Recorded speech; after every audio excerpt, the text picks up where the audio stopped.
నమస్తే దోస్తులు, welcome back to our channel. ఈరోజు వీడియోలో నేను బియ్యం పిండితో కరకరలాడే అప్పాలు ఏ విధంగా చేసుకోవాలో చూపిస్తున్నాను. సో ఇక్కడ నేనైతే కిలో పిండి తీసుకున్నాను. కిలో రైస్తో పట్టించిన పిండి మొత్తం తీసుకున్నాను. అందులో ఒక పిడికెడు ఉప్పు అయితే తీసుకున్నాను. కిలోకి మనం పిడికెడు ఉప్పు అయితే వేసుకోవాలి. ఇంకా పసుపు, కొంచెం రంగు కోసం, అలాగే రుచికి సరిపడా ఉప్పు, తర్వాత ఒక 100 గ్రామ్స్ వరకు నువ్వులు, 50 గ్రామ్స్ శనగపప్పు అయితే వేస్తున్నాను. ఇందులోనే ఇంకా కావాల్సినంత కరివేపాకు వేసుకుంటున్నాను. మంచిగా కడిగి కట్ చేసి పెట్టుకున్నా. సో ఇది ఎంత వేసుకుంటే అంత మంచి టేస్ట్ అయితే వస్తుంది. మంచిగా క్రిస్పీగా ఆయిల్లో గొలుతుంది కాబట్టి మంచిగా వస్తుంది. సో ఇంకా ఇవన్నీ కలిపి మంచిగా మిక్సింగ్ చేసుకోవాలి. ఇంకా ఇదంతా రెడీ అయ్యేలోపు నేను పొయ్యి పైన 1 లీటర్ వాటర్ అయితే నేను గరం చేస్తున్నాను. ఇక్కడ కొంచెం ఎల్లిపాయ ఇంకా ధనియాలు కలిపి దంచిన పేస్ట్ కూడా వేసిన. అది కంపల్సరీ వేయాలి అప్పాలలో. అది వేస్తేనే ఇంకా మంచి రుచి అయితే వస్తుంది. ఇక నీళ్ళు అయితే రెడీ అయిపోయినాయి. మంచిగా ఎసరు వచ్చిన తర్వాత పిండి మొత్తం ఇందులో వేసేయాలి. మెల్లిమెల్లిగా ఉండలు కట్టకుండా మెల్లిమెల్లిగా కలుపుకోవాలి. సో కొంచెం జాగ్రత్త వేసుకోవాలి. నీళ్ళు బాగా వేడిగా ఉన్నాయి కాబట్టి మనకి కాలినా కాలుతుంది. మెల్లిమెల్లిగా కలుపుకోవాలి. ఇదంతా ప్రాసెస్ ఎందుకు, టైం ఎక్కువ అవుతుంది వీడియో కదా, అందుకే నేను వీడియో కట్ చేస్తున్నాను.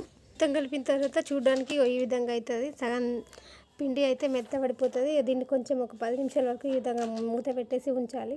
ఆ వేడి వల్ల పిండి అనేది మంచిగా ఉమ్మగిలుతుంది. చాలా టేస్ట్ అయితే వస్తుంది ఇలా ఉంచడం వల్ల. నేను ఎప్పుడు చేసినా కానీ ఇట్లా కంపల్సరీ అయితే ఉంచుతా. ఇగో చూడండి ఆ వాటర్ అంతా ఎట్లా ఆవిరై ప్లేట్కి వచ్చినాయి చూడండి ఆ వేడి వల్ల. సో ఇలా కావాలి. ఇలా అయితే పిండి మంచిగా ఉమ్మగిలినట్టు వాటర్లో. ఇంకా ఇప్పుడు కొద్దిగా పిండి తీసుకుంటూ అయితే ఇంకా మనం మెత్త విసుకోవాలి. మనం ఎసట్లో పిండి పోసినప్పుడే అది ఆల్మోస్ట్ సగం వరకు కలిపినట్టు అయిపోతుంది. ఇంకా మనం మళ్ళీ నీళ్ళు పోయాల్సిన అవసరం లేదు. కాకపోతే పిండి వేడిగా ఉంటుంది కాబట్టి ఆ వేడి మన చేతికి అంటకుండా పక్కనే ఒక గిన్నెలో చల్లటి నీళ్ళు పెట్టుకొని చెయ్యి అందులో ముంచుకుంటూ ఈ పిండిని అయితే కలుపుకోవాలి. అవసరమైతే కొన్ని నీళ్ళు ఈ విధంగా చల్లుకోవాలి. సో పిండి మొత్తం మీకు మంచిగా పిసికిన తర్వాత ఈ విధంగా అయితే రెడీ అయిపోతుంది ముద్దలాగా. ఈ ముద్దలన్నీ చిన్న చిన్న పూరీలో వేసుకున్నట్టు ఈ విధంగా గోళీలలాగా తయారు చేసి పెట్టుకోవాలి. మొత్తం పిండి తయారు చేసుకొని మొత్తం ఒకేసారి ఈ విధంగా గోళీలు అయితే కట్టుకొని పెట్టేసుకున్నా. ఇక మెల్లిమెల్లిగా ఒక్కొక్కటి ఒత్తుకుంటూ ఉంటాను అనమాట. ఇవి మా పిల్లలు కూడా హెల్ప్ చేస్తారు. ఇది ఒత్తేది కూడా మా పిల్లలే. మంచిగా అన్నీ రెడీ చేసి ఇస్తే హాయిగా వచ్చి వచ్చేస్తాను. మోతుకాకు చెట్టు ఆకులు ఉంటాయి కదా, వాటిపైన అన్నీ వేసి పెట్టుకుంటాం ఒకేసారి.